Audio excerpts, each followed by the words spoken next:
Injections in school? I won't have my Mustafa exposed to a drug user. Taking insulin in school is not the same as being a drug user. Insulin is not even a drug. It's a hormone. I have said this before. Their son needs to be in another school. I have sourced the names of some very good schools that will admit Rashid. Removing a child living with type 1 diabetes from any normal school is a violation of that child's fundamental rights. How would you like it if I said your son is obese? He should be sent to a school for obese people. How would that make you feel? Mustafa is not fat. He's just a little bit tubby.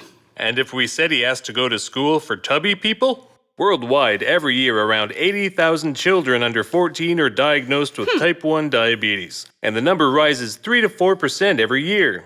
Children with diabetes have the right to be accommodated in regular schools.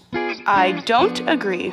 A few families even go to the extent to hide their child living with type 1 diabetes because of stigma and shame. We refuse to do that because properly managed children like Rashid can and do live full and normal lives. Blood! Mustafa says there is blood. When there's some tests, pricks his finger. Yes, there is a small drop of blood, but the nurse or I always supervise him, and we make sure all sharps and used testing materials are placed in a special container. None of the children touch anything. I don't know who to trust anymore. On the news, I'm hearing about so many health problems. I just don't want Mustafa to get sick. Mustafa cannot catch diabetes from another person. Diabetes is not a virus. And if Mustafa touches Rashid's blood? Even if he did, he won't get diabetes. Look, if Rashid touches Mustafa or comes into contact with Mustafa's blood, will that make Rashid tubby? Of course not. Another boy in the same school has another illness. He too has special needs, and like diabetes, your son cannot catch his condition. It is good for Mustafa and all the children in school to learn about special needs. This is what modern education is all about. Have you tested Mustafa's glucose levels?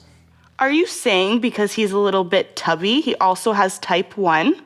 No. Weight has nothing to do with type 1. We, Miss Nasiha and I, are a little concerned with Mustafa's weight, because weight creates issues later in life. I agree with your concern. We should encourage Mustafa to eat right and be more active.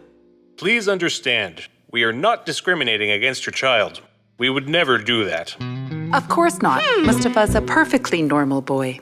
We are just trying to help you not discriminate against their child and his special need.